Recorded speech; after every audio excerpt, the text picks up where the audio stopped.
the disappearance of a sense of history, the way in which our entire contemporary social system has little by little begun to lose its capacity to retain its own past, has begun to live in a perpetual present and a perpetual change that obliterates traditions of the kind which all earlier social formations have had in one way or another to preserve.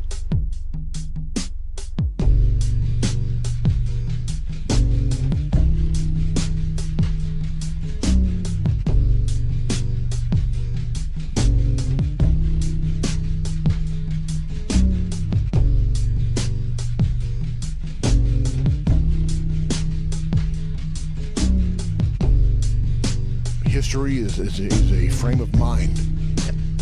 You know, things change. The history changes.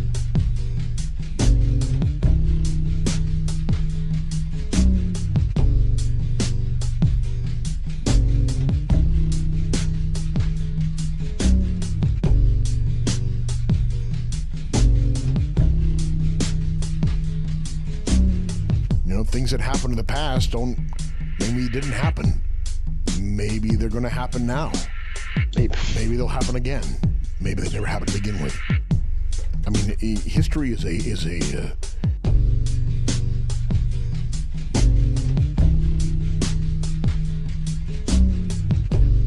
all about is a point of view. It's perspective. It's subjective. There's no fact about what happened in the past.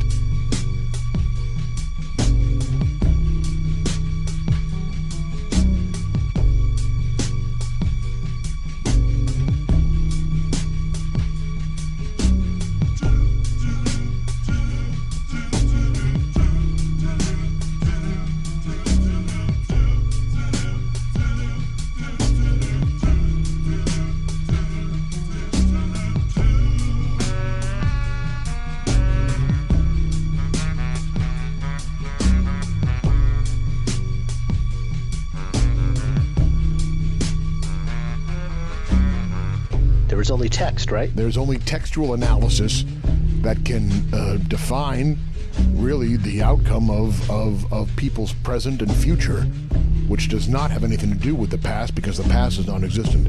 The future is present, the present is now, and the past is yet to come. Okay. All right. Well, what about structural anthropology? Well, when we're talking about structural anthropology, you really can't define that in structural terms. It's more of an abstract.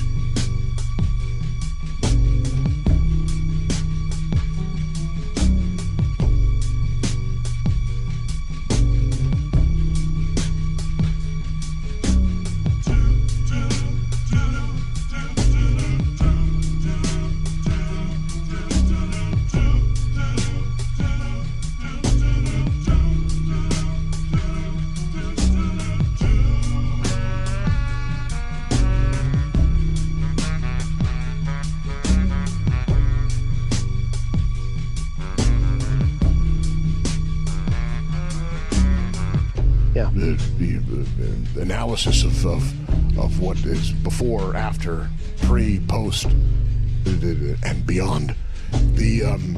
When you're kind of discussing structural base of postmodern analysis, the thing is, what you have to understand is, where are you?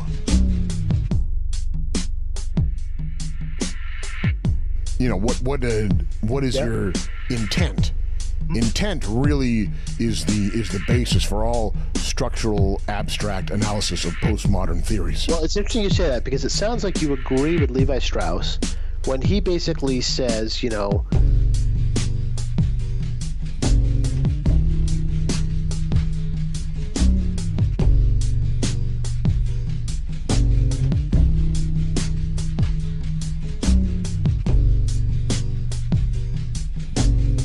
structural anthropology is a cultural model for understanding how the human mind universally functions. Well, no, you see, the thing about that is, I wouldn't say systematizing universal. a symbiology of culture. Symbiology is a collegiate vocabulary that really has no bearing on the structural.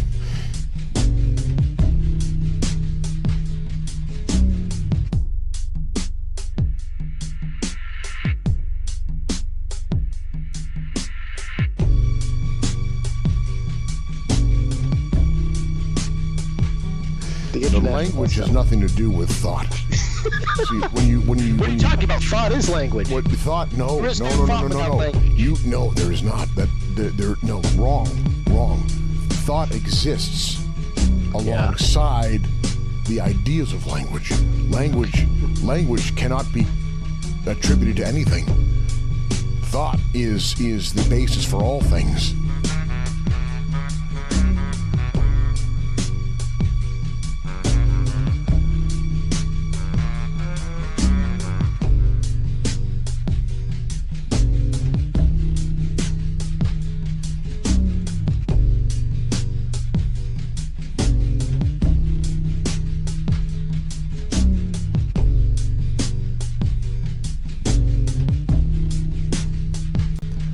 Present, future, fiction, reality is thought.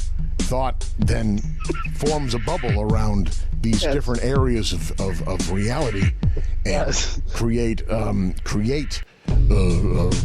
language, and create the mathematics and desire. So really, thought is the basis for all structural anthropology.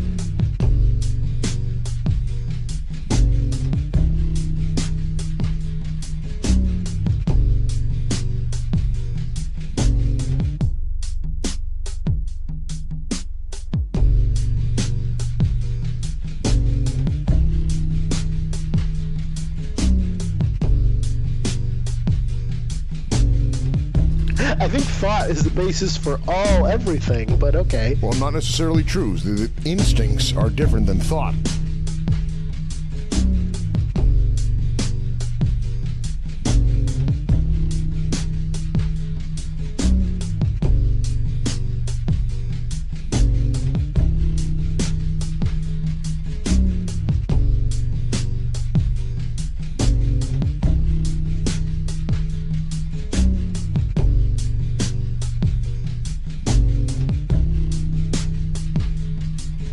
Instincts are a response of action that may not have to do with thought. It may just be instinctual basis. On that point, this says thinking is the system output that occurs in the interaction between human subjects situated within culture and the environment, nature, which is the object of thinking. Well, no, I say that is completely wrong, because thought is about input, not about output. It's input, taking input.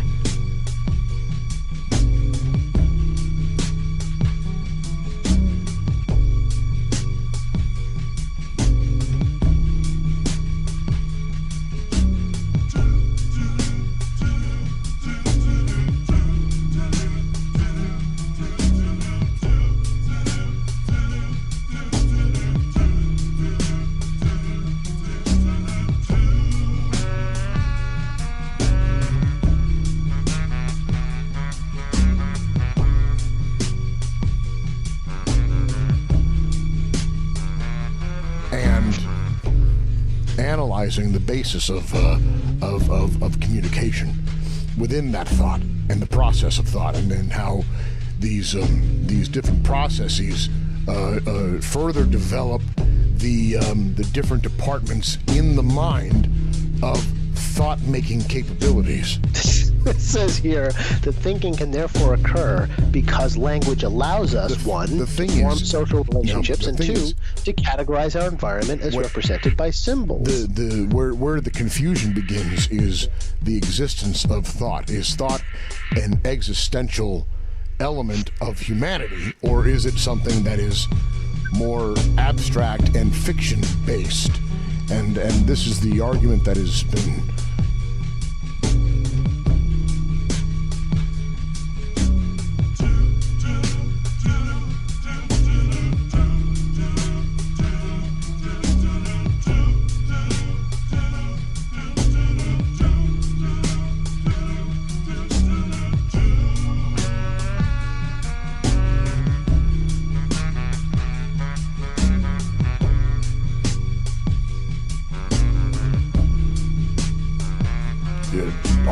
people have been arguing this for centuries. Where is thought on the linear timetable of reality?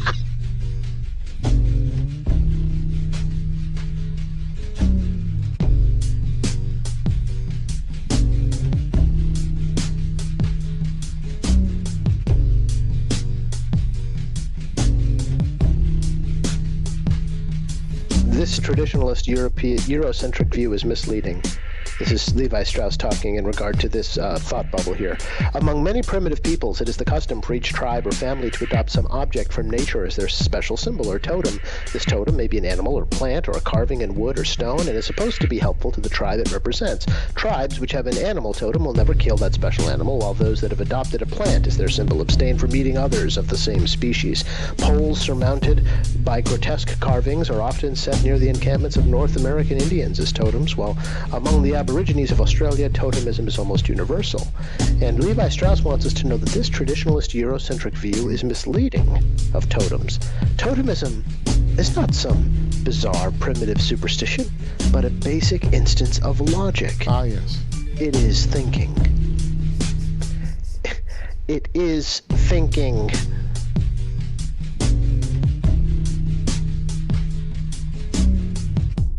This traditionalist Eurocentric view is misleading. This is Levi Strauss talking in regard to this thought bubble here.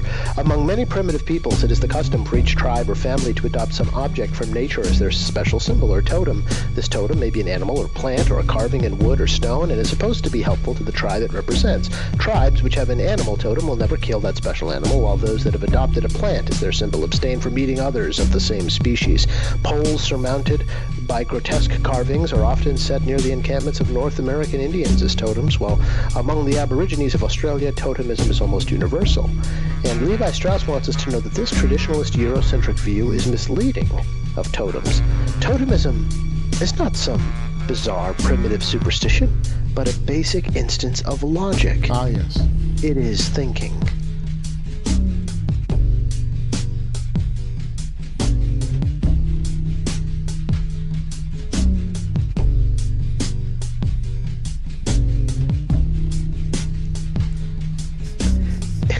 It is thinking. Okay? Yes. Thank you. I mean, basis is thinking. Thinking is thought.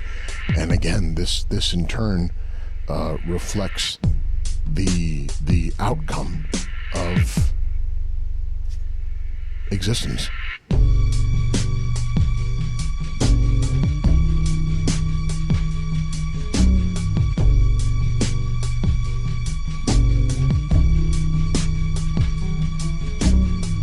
If it doesn't hurt, it doesn't matter.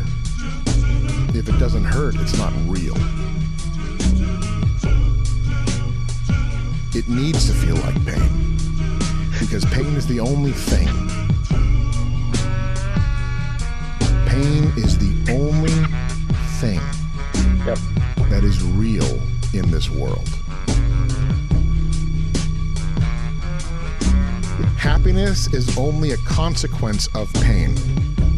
You need to have pain to have Without pain, you don't know what's happy. That's right. Without pain, you don't know if something is good. Pain is the only good.